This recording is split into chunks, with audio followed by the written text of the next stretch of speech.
Hello and welcome to the Philippines. Today I want to have a discussion about pills, doctors, and hospitals in the Philippines.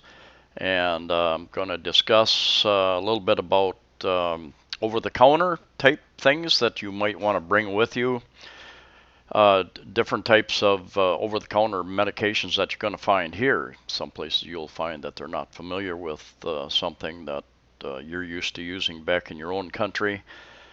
Show you a couple of items that I take somewhat regularly here, and I'm going to talk a little bit about doctors and my experiences, a little bit about hospitals around the Philippines. I am not a doctor, nor do I play one on television.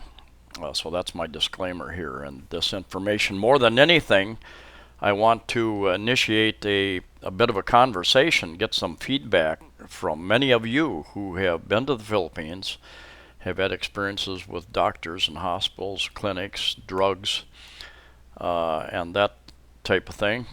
And really appreciate you commenting and sharing your experiences with the rest of us. No one wants to be sick or even uncomfortable when you're traveling, much less when you're at home. And traveling in another country can be a little bit challenging. So I suggest that even though many more items are available over the counter, probably, and it may be easier to get many items here. Many of those items are not on the shelf for you just to go and pick up and take with you. Many of the items have different brand names and different names, for instance, antihistamines and those types of things. So I would suggest that you bring your favorite medicines with you. Be sure to bring some anti-diarrheal medicine. Be sure to bring some medicine for constipation. Two things you definitely don't want to deal with for very long at all when you're traveling. I also suggest that you write down the names of the products that you like to use on a regular basis, because many places you have to go to the pharmacy, to these girls or guys, and you have to ask them, tell them what you want. And those products are behind the counter. They're over the counter, but they're behind the counter. And oftentimes there is a misunderstanding, mistranslation, and either they will say they're out of stock or they will bring you something unrelated to what you're looking for. So write it down, have that in your wallet or purse. When you're traveling, you're subject yourself to many new germs and bugs from other travelers, and when you're in the new culture, of course, there's new strains of bugs. And one thing I've noticed, observed, and had happen to myself is that many foreigners come here, and other countries, I'm sure, and develop a cough. And it gets worse and gets worse. They think, oh, it'll go away, but it gets worse. And they go to the doctor, they get some antibiotics or some other medicine, and usually takes care of the issue. I've had it happen. I've had a number of sinus infections here, something that I've had throughout parts of my life, but more so here, it seems, with the higher humidity. And I probably did better in the desert climate of Phoenix and Las Vegas. But anyway, suggest that you go to the doctor early on. Don't wait thinking it's going to go away. Go get the medications that you need to help take care of those issues. I think about 7 foreigners in the last year who have come down with pneumonia. A couple of them very bad pneumonia. One guy was in the hospital for, I think, 11 days. I think it cost him 140,000 pesos, or about 2,800 US dollars. So go to the doctor early on. A few of those people with pneumonia didn't have to go into the hospital. They sought help from a doctor early, received the medication they needed, and just had to rest. Waiting can cost you a lot of money. Prevention is probably the best remedy, and so do take care of all the staying clean. Wash your hands off, and be careful what you're touching. Anyway, you'll find that many of the CRs, the toilets, the bathrooms in the Philippines do not have soap or towels. So you need to carry those types of things with you, uh, or the little sanitary wipes that you can use. I carry those with me. I've been introduced to a couple new medicines here. They probably have them in different parts of the world. I'm sure they do. But anyway, I just learned about them here. A friend gave me some of this Dequidin, and it is antibacterial, antifungal, and it seems to have helped me when I've started getting a little bit of a sore throat. I've sucked on, these are kind of like lozenges, and sucked on those, let them dissolve, let them coat my throat, and that seems to have prevented the sore throat from getting any worse over time. I will sometimes use that with an elderberry zinc lozenge as well, and they seem to work well together. Carbocysteine Solmux helps loosen the phlegm if you get that feeling after a period of time. This is I think you can't see it, but Ambroxol lasts like either 12 or 24 hours, does a similar thing, helps loosen the phlegm in your chest and throat. There are pharmacies in virtually every little town. The smaller towns, what is available is more limited, and you'll find different names, different brand names here. Then there again, write down and carry prescriptions with you. I've heard people just carrying their bottle, their pill bottle, and showing them their prescription and being able to get it filled that way as well. No guarantees that's going to happen for you, though. The cost of medicines, especially prescription medicines, tend to be substantially higher here in the Philippines at the present time. And I think the Philippines is one of the higher priced Southeast Asian countries as far as prescription medications. Some of the over-the-counter medications that I've compared prices with are pretty close, but generally a little more than what I've found in the U.S. I have heard from a number of people that they've had good luck ordering prescription medications from a site or two out of Canada and having them shipped here. I don't have any experience with that, so that is an idea. The good news is, just within the last day or two, I've read an article that the Philippine government is going to try to reduce drug prices here substantially, up to I think 40 to 50%. So I don't know how soon that's going to happen, or the full range of products it's going to happen to, but that would be good news to people who spend a lot of money on drugs for sure. I take ranitidine. It's a generic form, about 12 pesos, 24 US cents, occasionally for upset stomach. They don't have Pepsid here. I used to use Pepsid and seemed to work better when I was in America. I have not found that any place in the Philippines. I'm going to discuss prescription medication here shortly and give you a link or two to places where you can get pricing information. But first, what should you pack in your luggage, and what can you pack in your luggage? First of all, you should be aware. You should go to the sites of the countries that you're going to and view their list of acceptable and forbidden items to put into your luggage, your checked luggage, and your carry-on luggage. For instance, a battery is not allowed in your carry-on luggage. If the battery is in your gadget, in your phone and your camera, that's acceptable, but just a plain battery is not acceptable. Those types of things, and then the types of medicines that you are allowed in.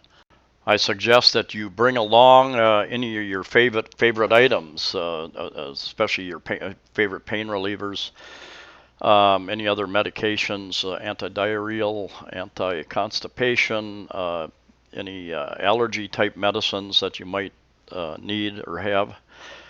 And I brought my second trip over here. I brought a lot of my favorite herbs and vitamins and those types of things. I don't take nearly as much as I used to, but I knew I was going to be here for a while, so I brought like 2 years' supply.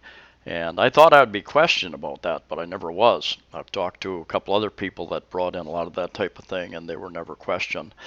But there is that possibility that you will be questioned, that they will ask you to open your luggage and explain, to show your prescriptions.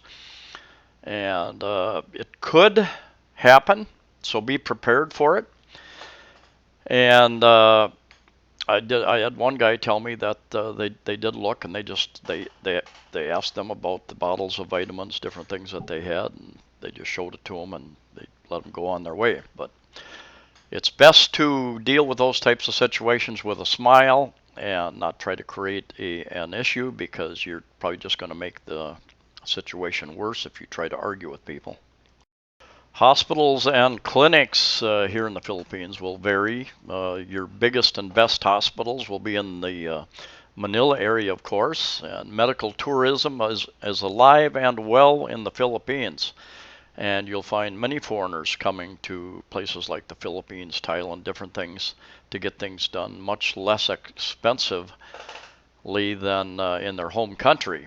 About 5 years ago, I had a gallbladder issue, and I talked to my insurance company, Blue Cross, Blue Shield, and asked them if they had any approved hospitals outside of the U.S., and they said yes, they did. They gave me an 800 number, and so I could have pursued the treatment outside of the United States and still been covered. Helps them, costs them less, and cost me less. My issue was fairly urgent at the time, and I really didn't have the time in case there were some complications, so I decided to get it done in the U.S. anyway. Was it like a 2-3 hour operation, and I walked home from there. In the Cebu City area, you have several good hospitals, and Maayo Medical Center is one of them, and I did a video a while back about them, and new place, lots of new equipment. And I went in for a few hours checkup and wellness package, and here I am after those couple of hours. Wait, no, that's not me.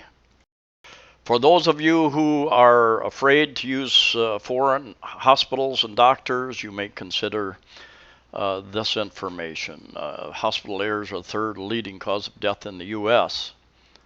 But hospitals vary greatly here. You have the public hospitals, which are lower cost, and incidentally, I have heard that prescription drugs are much less expensive if you go to the pharmacy in a public hospital, so you might keep that in mind. Hospitals in the larger cities will probably be equipped and have the doctors to take care of many, many issues. But once you get beyond that, you're going to have to go to the bigger hospitals like in Cebu City or Manila for real serious type operations. Even Tagbilaran City over on Bohol, I know there's a blogger who I think had an appendicitis attack, and I think they've got 3 or 4 hospitals and a medical center there, but they sent him over with a nurse, sent him over on a boat late at night to be treated in a hospital here in Cebu City.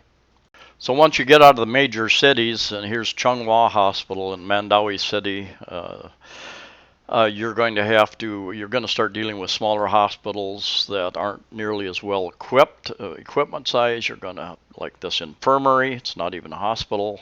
They deal mostly with animal bites and delivering babies is the big thing, and then more minor types of issues. Anything larger than that, they will send you to another town, city. And some areas actually have birthing centers. They just have a little place and dedicated to giving birth. Drug prices, boy, coming up with drug prices can be a major challenge. But there are a number of options here. Probably the most accurate would be to look up, do a search for pharmacies in the Philippines or whatever country you're going to, and send them an email or fill out their little question form online, asking them what their prices are for the particular medications that you want. That's probably the most accurate. I've put up a few prices in the past in another video from a generic company here in the Philippines, and I'll see if I can track that information down again. There are a couple of government websites, Drug Price Watch and another one, and I'm going to give you some of that information right now as well. It gives you a range. And then I will show you some hospital costs I found online as well. The Philippine Government Department of Health has a couple of sites online. So Department of Health and the Drug Price Watch. This actually came off their Facebook page, and I'll show you their actual site. First off, take you over to the Republic of the Philippines Department of Health Drug Price Watch. And I have not double checked or verified the information here, but it's a place to compare prices across drugstores near you. And so I plugged in Cebu City and I did a search for this particular vaccine. And keep in mind that not all drugstore chains participate in this program, so you may just get one store coming up with a price at one. In general, they seem to be relatively comparable, but then you can scroll down and they'll show you the locations. This particular drug has something to do with pneumonia, I presume. I really don't know what it was. I just pulled one out. I had typed in a couple of other names, and this gives me a couple locations at Robinson's Supermarket, at the particular South Star a drugstore, something I've just started seeing here in the Cebu City area. I think they're very big in the Manila area. I think they're one of the larger ones, but gives you an idea what the prices are. And here I just pulled up another one, penicillin, and don't know how important that is to many of you, but anyway, there again some prices. The problem is you're not always sure what is that per pill, or per some places it was 10 pills. I knew just from past experience, I knew the price was like 85 pesos for 10 pills. I wasn't 85 pesos per pill, so trying to break it down to actually what you're getting can be a little tricky there. And here's another price list I found, the Philippine Drug Price Reference Index, and you can download this as a PDF.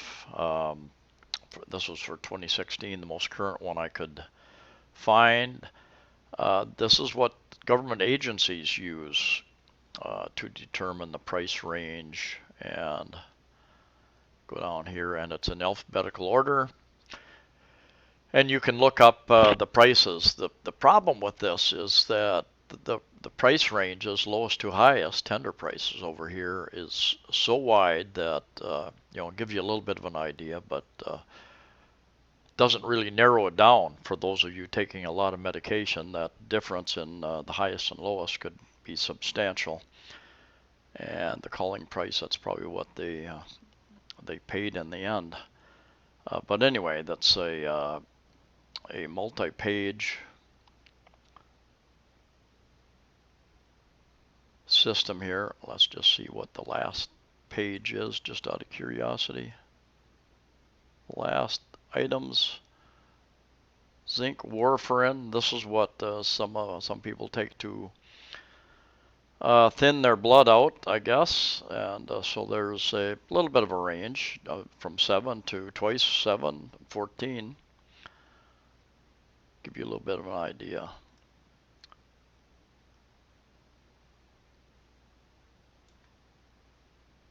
Many hospitals, clinics, and laboratories offer tests, packages of tests for one day or multiple days. Some of the hospitals you would stay in for a day or two, depending upon how extensive the test they're going to do. But they have a lot of things they can get done in one day.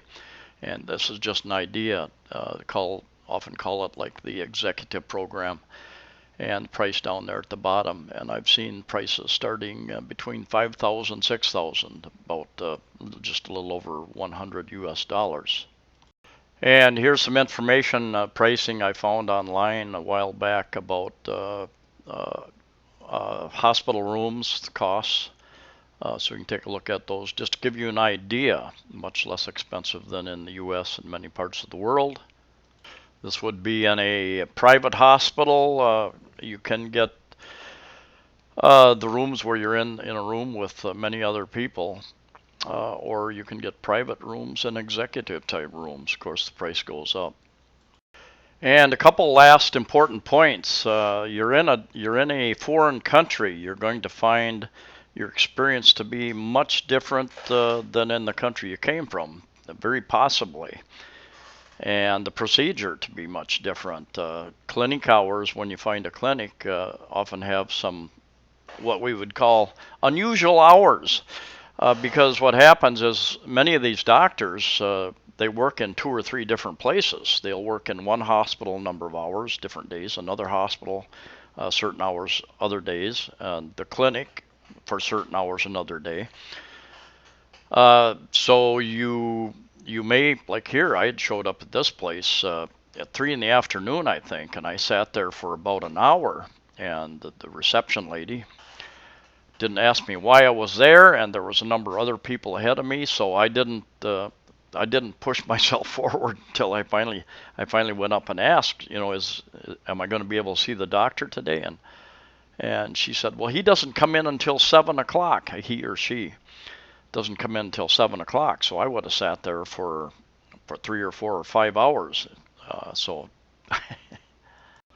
that is another reason that sometimes doctors don't show up on time. They have a number of patients. They don't work by appointments oftentimes. So if their average number of patients was 5, but 10 came in today, they will probably stay there. I've had a doctor stay. Her stated office hours were like 6 p.m. or something, and it was going on 7. I asked her, "Are you going to be able to see me?" And said, "I stay here until I see the last person." So they may, if they're at one hospital or one clinic before they're coming to your clinic, they may be a little bit late, or they may be early. One other important thing: this is pretty much a cash system here, and they expect to get paid when the services are rendered. If you go into a hospital for something serious, you're going to be admitted. A lot of the hospitals will want you to deposit at least 10,000 pesos, 200 US dollars, and you will be expected to pay your bill before you leave. This is especially for foreigners. There are some other issues where Filipinos get around that rule, I think. But take that into consideration. It's good to have cash available to yourself. Some of the hospitals do take credit cards, so that's important. I tried to cover quite a bit in this video, but I probably left out some important information. I'm looking forward to comments and you guys and girls sharing your experiences in the Philippines. So anyway, thank you for watching. Keep in mind you're traveling to a different country, a different culture, different procedures, different requirements, and different costs. So please like the video, please share the video, please subscribe. Safe travels to you all wherever you're at. And I'll see you next time.